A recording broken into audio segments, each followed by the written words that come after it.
Baik Sobat Muslim, masih bersama saya Zidni Adam dan juga Ustadz Jumharudin. Ya, tema kita masih sama yaitu Al-Haq yang Maha Benar. Nah, tadi saya punya pertanyaan Sobat Muslim bahwa bagaimana saat kondisinya kepepet nih Ustadz nih, ada seseorang yang ingin minjem uang tapi dia udah coba Iya, kemana-mana tapi nggak ada, tapi akhirnya karena nggak ada dia kepepet minjem pinjaman online yang iya, dimana kita tahu itu ada ribanya gitu mhm, di situ Ustadz. Nah, sementara dia butuh banget buat besok gitu, keperluan dia gitu. iya. Itu bagaimana tuh, Ustaz? Buat besok ya? Iya, Berarti belum kepepet tuh? belum kondisi ini udah malam gitu, Ustaz, udah tengah malam gitu, Ustaz. Sebenarnya udah buat Iya, besok ongkos kerja segala macam buat gitu lah, Ustaz. ya. Sebenarnya, orang-orang yang, apa namanya, ingin berhutang, Hmm, berarti dia sedang disuruh oleh Allah untuk bukan ngutang sebenarnya. Orang yang memutuskan berhutang itu sebenarnya bukan keputusan yang tepat. Orang yang sedang dalam kesulitan, mhm, itu seharusnya itu perintah bagi dia untuk lebih kerja keras lagi, bukan berhutang. hmm, mhm. Tapi karena dikepepet gitu, Ustaz? Ya, karena dia kepepet, ya. Heeh, Kepepet itu definisinya apa? Kalau dalam agama kita darurat ya, ya. darurat itu kalau mau mati, kalau nggak makan, itu Iya, Ustaz. darurat. Mhm, Apalagi masih besok, itu masih berapa jam. mhm, Nah, memang, orang-orang yang, kebanyakan tidak semua, orang-orang yang berhutang rata-rata orang-orang yang mengikuti keinginan. Syahwat itu dalam bahasa agama kita keinginan, mhm, iya, bukan kebutuhan. mhm, Kenapa banyak utang? Orang mengikuti keinginan, bukan mengikuti kebutuhan. mhm, Ingin kulkas baru, HP baru, baru. Keinginanlah yang membuat orang itu mau berhutang. mhm, Kalau orang itu bisa mengendalikan keinginan, insya Allah nggak banyak utang. Belum seharusnya punya motor. mhm, Belum seharusnya punya mobil, pengen punya mobil. iya, Jadi hidup banyak gaya gitu. Nah, maka kalau kita mengikuti kebenaran, mhm, berarti kita tidak mengikuti syahwat. Itu yang membuat kita, eee, tidak akan hidup dengan hutang tadi, karena kita hidupnya mengikuti petunjuk tadi. iya, Qanaah, benar, bersyukur. iya. Eee, Kalau tadi pertanyaan yang seperti itu tuh belum mepet dalam agama kita. Belum mepet ya, Ustaz, Iya, masih ada waktu ya. temannya banyak nggak? Mungkin banyak kali Ustaz Iya, ya? Heeh. suruh banyak lebih lagi temennya. Oh, nggak ada yang punya Pak Ustadz, Mhm, temennya. Oh, mhm. berarti temennya sama orang miskin melulu. Iya dong. Iya, mhm, mhm, Maka kalau kita minjem duit saja susah, mhm. itu jangan-jangan kurang banyak teman kali ya? Iya, Banyak teman tapi teman sama orang baik nggak ada. mhm, mhm. Iya, iya, Jadi solusinya apa yang Allah haramkan adalah haram. Dan tidaklah Allah mengharamkan kecuali ada pintu yang Allah halalkan yang kita belum nemu di situ karena kita belum sungguh-sungguh mencari. nah itu dia Ustaz, iya. Oke Ustaz, problem utama dari kesesatan adalah melihat kebatilan sebagai kebenaran. Kalau kita tidak tahu kebenaran karena tidak tahu ilmunya, pertanda kita terpapar syubhat yang tadi Ustaz. Lantas bagaimana Ustadz jika di lingkungan sekitar kita, tempat tinggal kita ini ada kemungkaran dan kesesatan yang kita tahu, apakah boleh kita saling menasehati dalam kebenaran? Ya. Bagaimana jika pada akhirnya kita malah dicap sok suci ataupun munafik? Gitu, Ustaz. Iya, eh, bagaimana caranya kalau kita melihat kebatilan di sekeliling kita? Ada hadis Nabi yang berbunyi, "Man ra'a minkum munkaran Mhm. falyughayyir biyadihi." Siapa yang melihat kemungkaran maka rubahlah dengan tangannya. Apabila nggak bisa, rubahlah dengan lisannya. Apabila nggak bisa dengan lisan, rubahlah dengan hatinya. Artinya hatinya mengingkari. Iya. Ya, jadi dalam agama kita, ketika kita melihat kemungkaran, berarti kita melihat jalan yang efektif untuk merubah kemungkaran. Hmm. Karena hadisnya tadi kalau bisa, kalau nggak bisa dengan lisan, kalau nggak bisa dengan hati. Hmm. Artinya kemungkaran itu kita rubah dengan cara yang paling efektif. Hmm.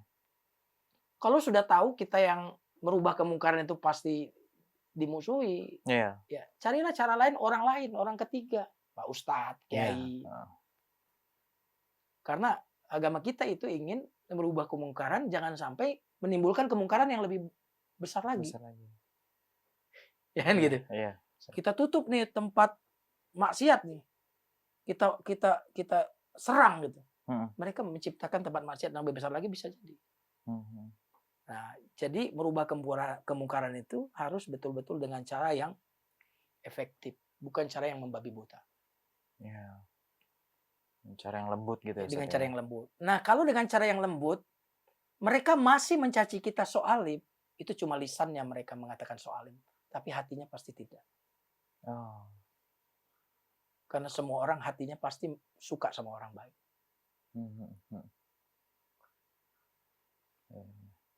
Ya, maka butuhnya kesabaran dalam menasihatkan kebenaran itu kenapa? Karena kebenaran itu pahit. Makanya perlu menasihatinya dengan kesabaran. Iya kan? Iya. Nah, makanya jangan dipersulit dengan cara-cara yang tidak baik, dengan cara-cara yang kasar. Karena memindahkan orang dari kebiasaan maksiat untuk baik itu tidak mudah. Iya. Maka jangan persulit juga dengan cara-cara yang tidak efisien, cara-cara yang kasar. Itu lebih sulit lagi. Iya. Apalagi sampai diperangi gitu ya, Ustaz ya. Iya, bisa jadi tidak efektif. Iya. Makanya dakwah itu bil hikmah. Dengan bijaksana, berarti dengan yang cara yang paling tepat. Ud'u ila sabili rabbika bil hikmah, dengan cara yang paling tepat.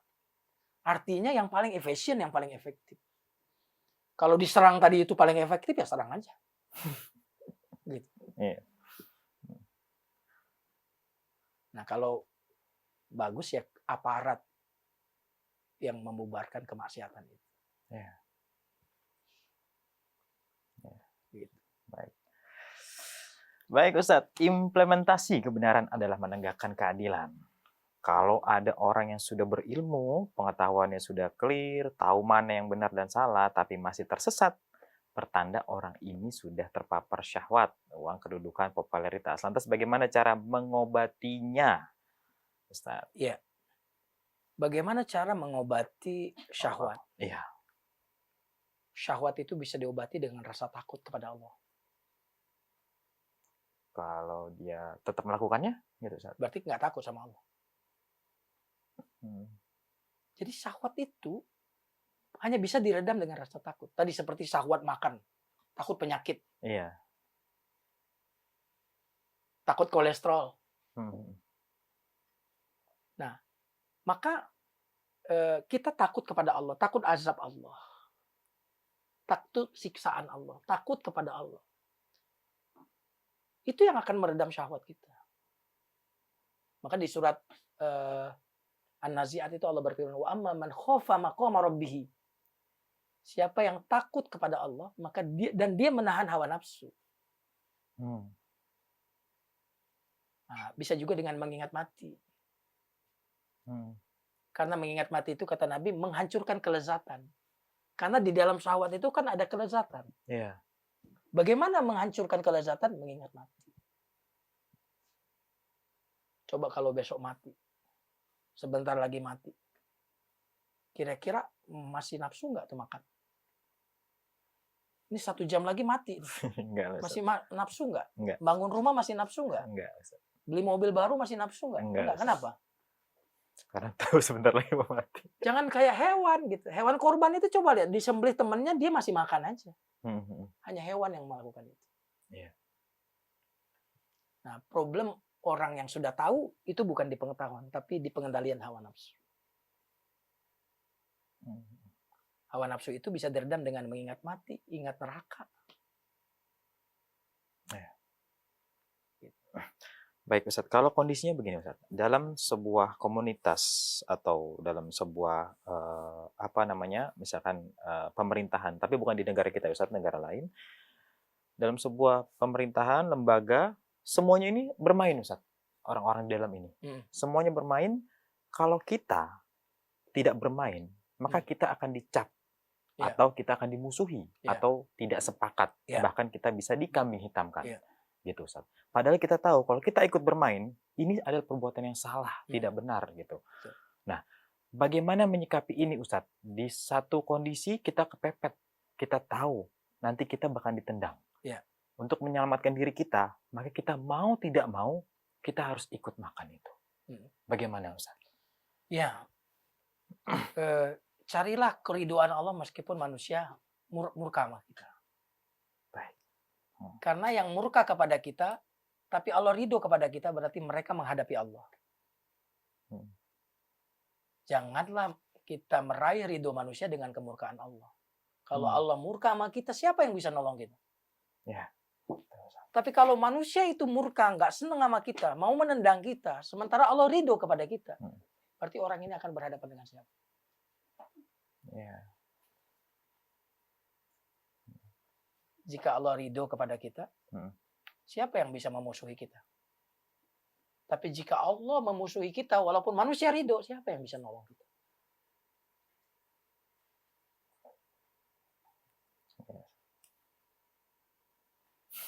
Baik. Ustaz, bagaimana caranya agar kita tidak terpapar kesesatan, kebatilan, dan tidak terperdaya dengan tipu daya setan? Adakah doa yang dipanjatkan Rasulullah agar bisa mendapatkan petunjuk kebenaran, Ustaz? Ya, tadi dalam beberapa pertanyaan tadi sudah saya sampaikan jawabannya adalah Allahumma arinal haqqa haqqa. Allahumma arinal haqqa haqqa. Ya Allah, perlihatkanlah kepadaku yang benar itu benar. Warzuqna tiba'ah, berikan rezeki kepadaku untuk mengikuti kebenaran itu. Wa arinal batila batila, perlihatkan kepadaku yang batil itu batil. Warzuqna jitinabah, dan berikan rezeki kepadaku untuk mampu meninggalkan kebatilan itu. Nah, jadi jangan sampai juga berdoa seperti itu tapi nggak pernah ngaji. Yes. Nggak pernah baca buku. Itu doa, perlihatkanlah kepadaku yang benar itu benar. Sama persis. Ya Allah, jadikan anakku anak yang soleh. Itu artinya kita harus menyekolahkan dia di sekolah yang pendidikan agamanya bagus dong. Betul. Jadi doa kita mau apa, itu berarti kelakuan kita harus laras dengan itu. Nah, tadi kan perlihatkanlah kepadaku yang benar itu benar. Itu berarti apa? Orang yang sesat melihat kebatilan itu seperti kebenaran. Gak clear dia kan? Iya. Apalagi di zaman sekarang. Bisa jadi ada sebagian pesantren mengajarkan kesesatan gitu. Iya, betul. Kita taunya pesantren, tapi Iya. kesesatan yang ada di situ. Nah, maka kita perlu tahu kebenaran itu apa yang difirmankan oleh Allah, yang sesuai dengan contoh Rasulullah, itulah kebenaran. Enak kita itu, teorinya ada, prakteknya Rasulullah. Inilah kebenaran. Berarti yang menyelisih ini semua kita tinggalkan. Walaupun yang bicara itu Pak Kiai, Pak Ustadz, kalau dia tidak sesuai dengan firman Allah dan sunnah Rasulullah, maka kita tinggalkan. Keustatan orang dilihat dari kebenaran. Bukan kebenaran itu dilihat dari Pak Ustadz. Bukan. Ustadz itu dilihat dengan kebenaran, diukur dengan kebenaran. Bukan kebenaran diukur dengan Ustadz. Kan Kiai Anu ngomong gini. Ustadz Anu kok ngomong gini. Jadi Kiai Ustadz diukur dengan kebenaran, bukan kebenaran diukur dengan Ustadz. Jangan salah itu ya, Ustadz. Ya. Ustadz, untuk kita berharap selalu berada dalam kebenaran dimanapun berada. Lantas Ustadz, bagaimana caranya agar kita tidak fanatik pada omongan orang, tokohnya atau ustadznya, tapi lebih ke fanatik pada kebenarannya? Ini kita bahas tadi. Iya. Fanatik kita kepada dalil. Fanatik kepada dalil ya Ustadz? Iya, bukan kepada ustadznya. Jadi kalau dalilnya kuat, ya, argumentasinya bagus, dalilnya lebih kuat, maka kita fanatik kepada dalil. Meskipun itu dari ustadz yang kita nggak suka pribadinya. Oh, dalilnya bagus. Berarti tokoh idola kita, kalau dia menyampaikan sesuatu, dalilnya lemah, kita nggak ambil. Jadi kita mencintai ustadz karena Allah, ya, bukan karena selain Allah. Gitu. Kalau dia cocok dengan Allah, oke. saya ambil. Kalau ini dia pendapat ini nggak cocok, nggak saya ambil. Makanya enaklah jadi orang Islam itu. Allah kirim Al-Quran, Allah kirim penjelas Al-Quran. Sebenarnya sudah clear agar kita menuntut ilmu. Hadis Nabi ada, syarahnya sudah banyak, gitu ya. Tinggal kita mau belajar atau tidak. Gitu. Ya. Oke. Ustaz, dalam kehidupan ada kebenaran dan kepentingan seringkali bertentangan dengan tidak disatukan. Alhasil banyak yang akhirnya bergabung dengan gerbong kebatilan karena merasa punya kepentingan yang sama. Sebut aja berita yang sedang viral ini, Ustaz, ada banyak orang berjualan skincare nih, Ustaz, nih, yang mengandung merkuri, di mana itu tidak boleh. Mereka tahu itu nggak benar, tapi karena merasa ada kepentingan, mereka tetap jualan demi keuntungan komersil. Nah, bagaimana Ustadz cara melatih diri agar tetap jujur dalam berdagang nih, Ustadz? Iya.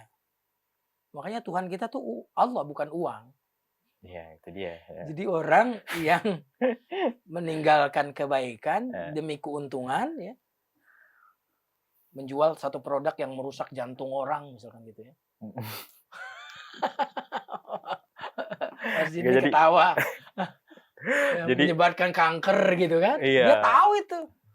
Dia sendiri nggak mengkonsumsi itu yang punya produk itu gitu. Tapi dia jual kenapa? Itu karena keuntungan materi. Nah, orang itu kalau Tuhannya uang, maka dia akan menghalalkan segala cara demi uang. Tapi kalau Tuhan kita Allah, kita akan melakukan segalanya demi Allah. Termasuk meninggalkan uang triliunan itu. Kalau itu semua menjadi murka Allah, kita tinggal. Karena Tuhan saya Allah, bukan uang.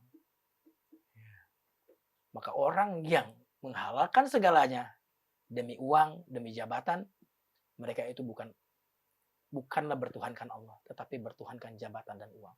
Dan itulah Nabi bersabda, Ta'isa abdud dinar, ta'isa abdud dirham. Celaka hamba dinar, celaka hamba dirham. Celaka, kata Nabi SAW. Dan Nabi menyebutkan hamba. Berarti ada orang yang menjadi hamba uang, hamba dinar. Siapa mereka? Yang meninggalkan kebaikan karena keuntungan. Baik Ustadz, kesimpulan untuk tema kita hari ini, Ustadz. Ya, kesimpulan untuk tema kita hari ini adalah Allah adalah Al-Haq, Maha Benar. Berarti segala yang datang dari Allah adalah benar. Itu yang pertama. Ya, maka kita beriman Al-Quran itu benar, ya, beriman bahwa Rasulullah itu benar, beriman surga benar, dan seterusnya. Dan yang kedua, karena Allah Maha Benar, maka hiduplah dengan kebenaran. Bela kebenaran. Tinggalkan kebatilan. Matilah dalam keadaan membela kebenaran. Jangan mati maju tak gentar membela yang bayar. Jangan. Ya Allah. Tapi maju tak gentar membela yang benar. Masya Allah. Ustadz, terima kasih banyak atas waktunya, atas ilmunya yang bermanfaat. Sobat Muslim, terima kasih juga yang udah nonton Share It. Jangan lupa ajak saudaranya, kerabatnya, ataupun temannya untuk nonton Share It. Karena banyak ilmu yang bermanfaat di Share It ini. Dan tenang aja karena di episode-episode berikutnya akan ada tema-tema yang lebih bermanfaat lagi untuk Sobat Muslim ya. Jadi tetap nonton Share It ya. Saya Zidni Adam dan juga Ustadz Jumhardin mohon pamit undur diri. Wassalamualaikum warahmatullahi wabarakatuh.